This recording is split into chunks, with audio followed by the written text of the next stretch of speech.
So it's been a little while since we talked about Stellar Blade, and for obvious reasons, Shift Up has decided to go public as a company. And keep in mind, we all saw this coming when we were initially reporting on Stellar Blade. They decided to go public as a company, and they are going to start taking ESG investments and DEI-oriented investments because obviously they're a public company now, and they're deciding to go down that rabbit hole. However, it doesn't change the fact that this particular story proves that gamers are the ones that will support people with their money if they get games that they actually want to play. Stellar Blade developer Shift Up has apparently reported that they reached record revenue profits in Q2 earnings report, and it absolutely blows away the narrative that the modern audience is the majority. For a modern gaming audience. I award you no points, and may God have mercy on your soul.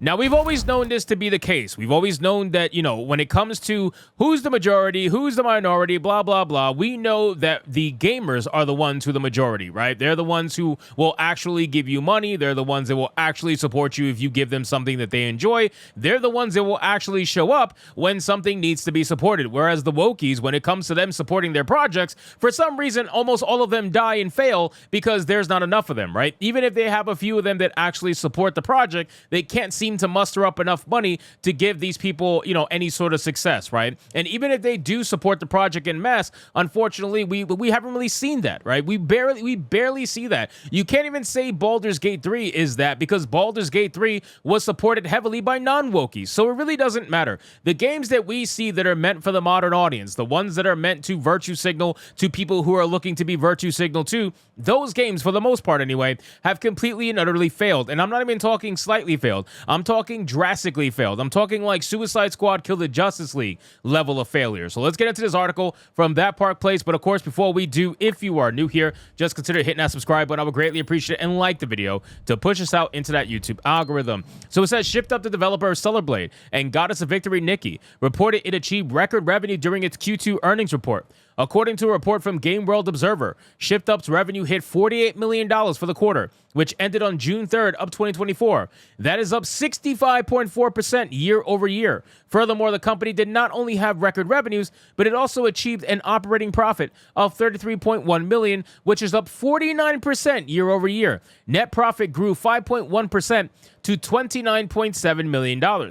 As for the breakdown of the company's revenue, 58.9% of its, or $28.3 million, came from Goddess of Victory Nikki. Stellar Blade brought in $19 million for the quarter. So Stellar Blade was a massive success for Shift Up. There's no doubt about it, and we knew that to be the case. And can you only imagine, I want you guys to think for a second, how much money Shift Up could have made if Sony didn't fuck them over, right? Or if Shift Up themselves didn't allow themselves to be fucked over. Because honestly, we don't know who was the one that decided to advocate for censorship at the last second when it came to Stellar Blade. We have no idea. It could have been Sony, most likely, or it could have been Shift Up. We don't really know. But ultimately, the fact of the matter is the game was censored. The bad press did hurt the game right at the last second, right at the edge of the cliff. The game got hurt by some bullshit narrative of racism with the hard R nonsense, and then also the censorship on top of that. The game 100% got hurt. People were refunding. There's no doubt about it. So you got to imagine how much money this game would have actually made, more than it already made, if they gave the players what they wanted from the get-go and not, give in to this bullshit from gaming journalists, right? It would have been mind-boggling, and it would have came from a developer that never would have had a AAA game prior to this. So it goes to show again that gamers will 100% rally behind a video game and support with their actual money, whereas we almost never see that with wokies. In the company's initial stock report for its initial IPO back in June, Shift Up detailed that the Stellar Blade brought in $4.5 million in April and $11.3 million in May for a total of $15.8 million. Given Stellar Blade raked in $19 million for the quarter, the game brought in $3.2 million in June. Shift Up acknowledged that sales had slowed, but are steady nevertheless. It believes the game has established itself as a large global IP. As previously reported, the developer is working on DLC and has plans for a sequel. It is also planning to continue to introduce new character skins and will have a collaboration introduced by the end of the year. There might even be one collaboration as well, as given the company's CEO Hung Tae Kim all but confirmed that at least one collaboration will be the company's Goddess of Victory Nikki game. In fact, Kim previously shared that the company was exploring a number of potential opportunities for synergy between the two games. Any kind of collaboration that happens within Stellar Blade will likely be paid DLC rather than a free rollout. Furthermore, sales will be likely be bolstered in the future as the developer is working on a PC release for the game, given the AAA video game audience has shifted away from consoles to PCs. Now, I saw this roadmap for this game, and again, I'm excited for it. Don't get me wrong. I do have Stellar Blade. I enjoyed it. It was a good game. No doubt about it. The censorship was absolutely fucking retarded.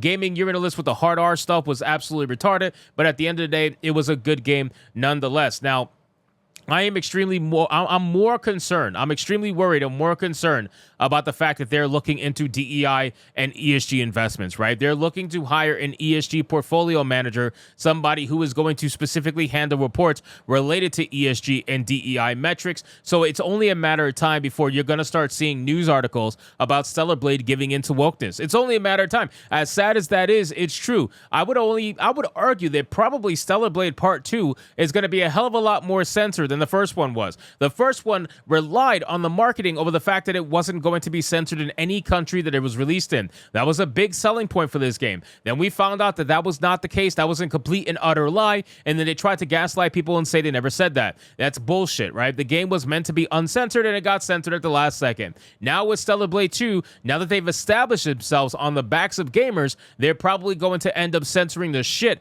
out of Stellar Blade 2. So don't expect to see super sexy Eve, at least not in the not in the manner that we saw her before the game actually released.